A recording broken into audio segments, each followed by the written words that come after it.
పరిశుద్ధ గ్రంథం నుండి అపోస్తుల గ్రంథము 10వ అధ్యాయం 36వ వచనాన్ని మనం చదివినప్పుడు, యేసుక్రీస్తు అందరికీ ప్రభువు.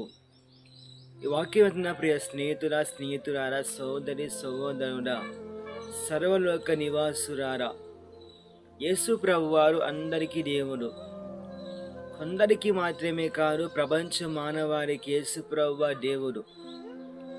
ఈ లోకానికి వచ్చింది పాపులను క్షమించడానికి, పాపిని పవిత్రంగా మార్చడానికి యేసుప్రభు వారు వచ్చాడు.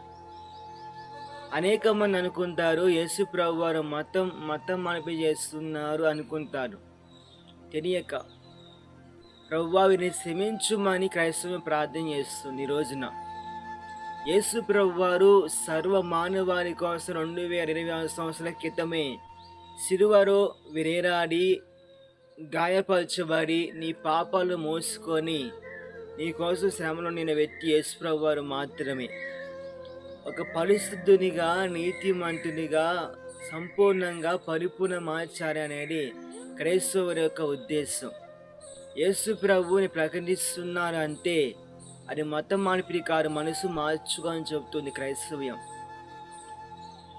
అనేక మంది ప్రపంచ మానవాళిలో యేసు ప్రభువుని గూర్చి ప్రకటిస్తున్నప్పుడు, లేదా యూట్యూబ్లో వర్తమానాన్ని ప్రకటిస్తున్నప్పుడు, కొంతమంది రకరకాలమైన మనోద్వేగాల చేత, మనోభావాల చేత క్రైస్తవ్యాన్ని అణచివేయాలని ఆలోచన ఎంతోమంది ఉంటుంది. ప్రియమైన సోదరి సోదరురా, నీ జీవితంలో యేసు ప్రభుని ఆహ్వానించు. ఒక వ్యక్తిని సంపూర్ణ మార్చాలన్నా, ఆ వ్యక్తిని ఉన్నతమైన శిఖరాన్ని తీసుకెళ్లాలన్నా యేసు ప్రభువుకు మాత్రమే సాధ్యం. అందుకనే యోహాను సువార్తలో మనం చదువుకున్నప్పుడు, అందుకు యేసు నేనే మార్గము, నేనే సత్యము, నేనే జీవమునే ఉన్నానని వాక్యం రాయబడింది.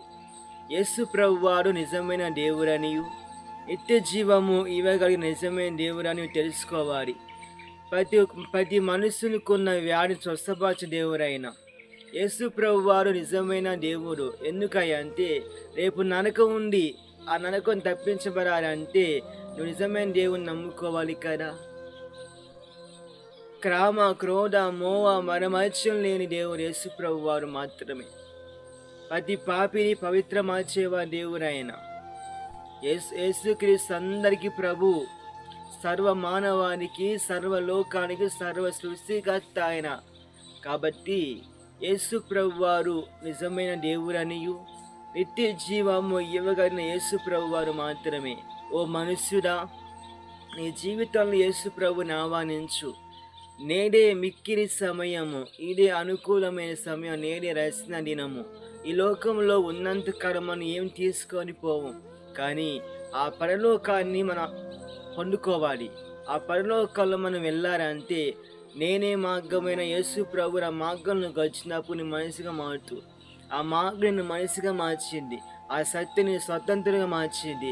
ఏ బంధకాల్లో ఉన్నావో, ఏ శోధనలో ఉన్నావో, ఏ సమస్యలో ఉన్నావో, అపవాది కట్టిన ప్రతి కట్టాన్ని తెంపేవారు యేసు ప్రభు వారు మాత్రమే. ఈరోజు ఓ మనుషుడా, అనేకపరమైన ఇబ్బందులు బట్టి నువ్వు జీవం లేని వారు ఉన్నావేమో. అందుకని జీవమైన జీవదాతని యేసు ప్రభు దగ్గరకు వచ్చినప్పుడు ఆ జీవమును జీవింపజేసింది.